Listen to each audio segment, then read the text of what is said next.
রাকসু নির্বাচনে মনোনয়ন দাখিলের শেষ দিন আজ বিকেল ৫টা পর্যন্ত চলবে এই কার্যক্রম।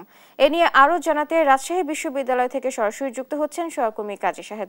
শাহেদ, এ পর্যন্ত কতটি মনোনয়ন দাখিল হয়েছে, এ বিষয়ে বিস্তারিত জানাবেন। ধন্যবাদ। ইতিমধ্যে আমরা আছি রাজশাহী যে কেন্দ্রীয় ছাত্র সংসদ যে নির্বাচনটি হচ্ছে তার রাকসু ভবনে, সেখানে অবস্থান করছে। আজকে মনোনয়নপত্র জমা দেওয়ার শেষ দিন। তবে এখন পর্যন্ত যে উৎসবমুখর পরিবেশে প্রার্থীরা তাদের মনোনয়নপত্র জমা দিতে আসবেন তেমনটি আমরা সকাল থেকে এখন দেখিনি। যেহেতু বিভিন্ন প্যানেলে অনেকেই ভোট করবেন, সেই প্যানেলগুলি এখনো নির্ধারিত হয়নি, সেই জন্য তারা হয়তো 12টার পরের দিকে মনোনয়ন ফর্ম জমা দিতে আসতে পারেন। এ পর্যন্ত আমরা যতটুকু জানতে পেরেছি যে 29 জন প্রার্থী তাদের প্রার্থিতা জমা দিয়েছেন।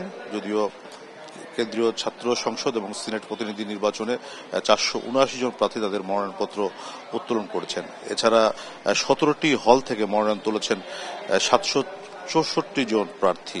তো সেই অবস্থায় এখন পর্যন্ত এখানে আমরা যেখানে অপেক্ষা করছি রাকসু কোষাধ্যক্ষ ভবনে, যেখানে সিনিয়র ছাত্র প্রতিনিধি এবং কেন্দ্রীয় ছাত্র সংসদের যে পদগুলি আছে তার যে মনোনয়ন ফর্ম জমা নেওয়া হবে সেখানে। এবং আগে আমরা একটা টেবিল থেকে মনোনয়নপত্র বিতরণ দেখেছি, আজকে দুটো টেবিল করা হয়েছে। সেখানে যারা নির্বাচনের ভোট গ্রহণ বা নির্বাচন কমিশনের সঙ্গে জড়িত তারা মনোনয়ন ফর্ম জমা নেয়ার জন্য অপেক্ষা করছেন। আমরা সকাল থেকে একজন প্রার্থীকে দেখেছি, তারা মনোনয়ন ফর্ম জমা দিয়ে গেছেন। এছাড়া যে ছাত্র শিবির এবং ছাত্র দল তারা আজকে প্যানেল ঘোষণা করতে পারে, যদিও 12টায় ছাত্র দল তাদের প্যানেল ঘোষণা করবে বলে আমাদেরকে জানানো হয়েছে। সেখান থেকে তারা প্যানেল ঘোষণা শেষেই মনোনয়ন ফর্ম জমা দিতে আসবেন এই রাকসু কোষাধ্যক্ষ ভবনে, যেখানে মনোনয়ন ফর্ম নেওয়া হচ্ছে। আমরা কথা বলেছিলাম প্রধান নির্বাচন কমিশনার এফ নজরুল ইসলামের সঙ্গে। তিনি যেটি জানিয়েছেন যে মনোনয়ন ফর্ম জমা দিতে এবার যেহেতু ডোপ টেস্ট বাধ্যতামূলক করা হয়েছে এবং যারা ডোপ টেস্টে পজিটিভ হয়েছেন যে বাছাইয়ের সময় তারা বাদ পড়বেন, তাদেরকে নির্বাচন করতে দেওয়া হবে না।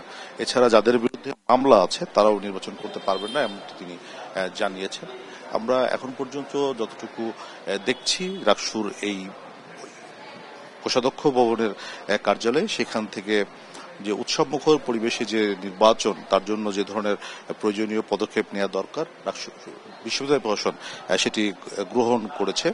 এবং আইন শৃঙ্খলা পরিস্থিতি যাতে স্বাভাবিক থাকে, কোন রকম উত্তেজনা সৃষ্টি না হয় এবং রাকসুকে যাতে কেউ বানচাল করতে না পারে, সেটি নিয়ে প্রশাসনের পক্ষ থেকে আমরা দেখেছি যে তারা সব ধরনের পদক্ষেপ গ্রহণ করেছেন।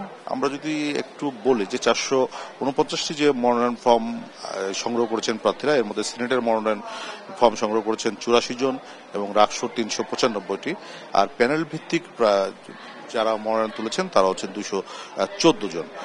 আজকে যেহেতু মনোনয়ন ফর্ম জমা দেওয়ার শেষ দিন, 17টি হল এবং কেন্দ্রীয় ছাত্র সংসদ এবং সিনেট প্রতিনিধি নির্বাচনে যারা প্রতিদ্বন্দ্বিতা করবেন তাদেরকে আজকেই বিকেল 5টার মধ্যে মনোনয়ন ফর্ম জমা দিতে হবে এবং ভোট গ্রহণ হবে আগামী 25 সেপ্টেম্বর। 7, 8 এবং 9 সেপ্টেম্বর মনোনয়নপত্র বাছাই এবং 10 সেপ্টেম্বর প্রার্থী তালিকা প্রকাশ করা হবে।